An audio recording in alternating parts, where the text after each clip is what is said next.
السلام عليكم ورحمة الله تعالى وبركاته. أهلا وسهلا بكم في فيديو جديد عند أم إياد وياسين.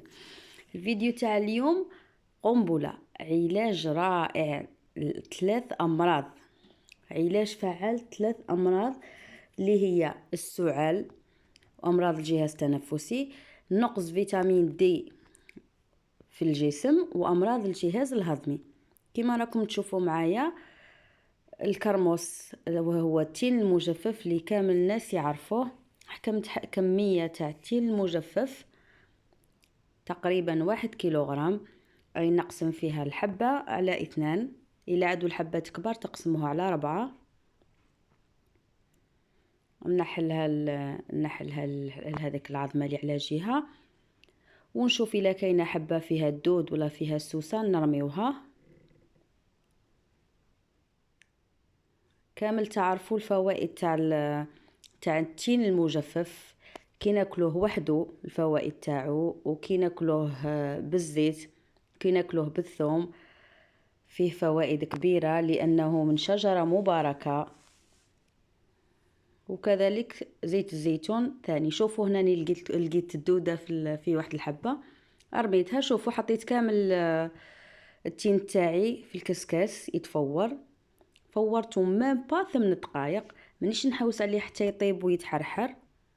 وحكمت الثوم الاحمر كما راكم تشوفوا، الثوم اللي القشره تاعو تكون حمراء، قشرت كميه واحد 2 روس هكذاك. ثاني الثوم راكم عارفين الفوائد تاعو، هو غني بالفوائد بلا ما نقعد نحسب لكم فيها. هو مضاد للالتهابات. شوفوا الكرموس تاعي كيف فورته كيفاش ولا. راني نوري لكم بلي راه ساخن وماهوش طايب محرحر. نحكم الحبه الانصاف هذوك اللي قسمتهم، والثوم ثاني قسمت الحبه على 2 ولا على 3. كي تكون الحبه كبيره نقسموها على 3. ونحط كل نصف تاع الكرموس ندير فيه كيما راكم تشوفوا، راه الصوره واضحه اكثر من الكلام.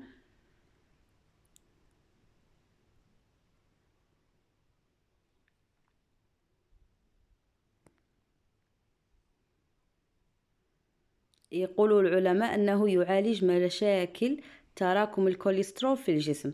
الثوم مع زيت الزيتون والكرموس له دور كبير في حماية الجسم من ارتفاع ضغط الدم.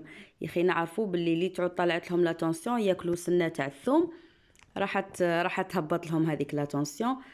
حماية الجسم وخاصة الكولون من الأورام السرطانية بعد قدرة ربي سبحانه. يساهم بشكل كبير في تنظيم مستويات نسبة السكر في الدم. يعني هذا الخليط اللي راني نوري لكم فيه، هذو هما الحوايج اللي يعالجهم، إضافة إلى السعال المزمن. كاين بزاف ناس اللي يسعلوا تجيهم سعلة قوية وما يلقاولهاش الحل بالسر. جربوا هذه الوصفة وتشوفوا نتيجة رائعة. مانيش انا اللي نقول، هذو راهم ناس تاع بكري اللي كانوا مجربينها.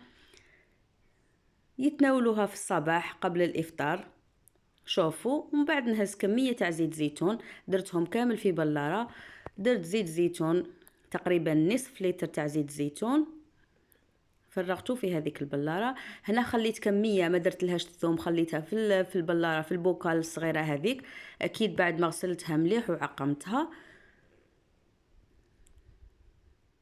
بالإضافة إلى الطاقة التي يوفرها للجسم. يخي تعرفوا الكرموس الطاقة اللي يوفرها للجسم، كي تاكلوها تحسوا بطاقة كبيرة. إن شاء الله تجربوها ولو كمية صغيرة. تشرو قيس 20,000 ولا 25,000 تاع الكرموس، والثوم أكيد متواجد في البيت. وجربوها، راح تعاوننا على التخلص من مشاكل الجهاز الهضمي والإمساك خاصة، ويحارب نزلات البرد والأمراض الصدرية. أمراض الصدرية بما فيها السعال اللي هو حاجة متعبتنا كامل. إن شاء الله نكون فدتكم بهذا الفيديو اللي راه بواضح فيه كلش.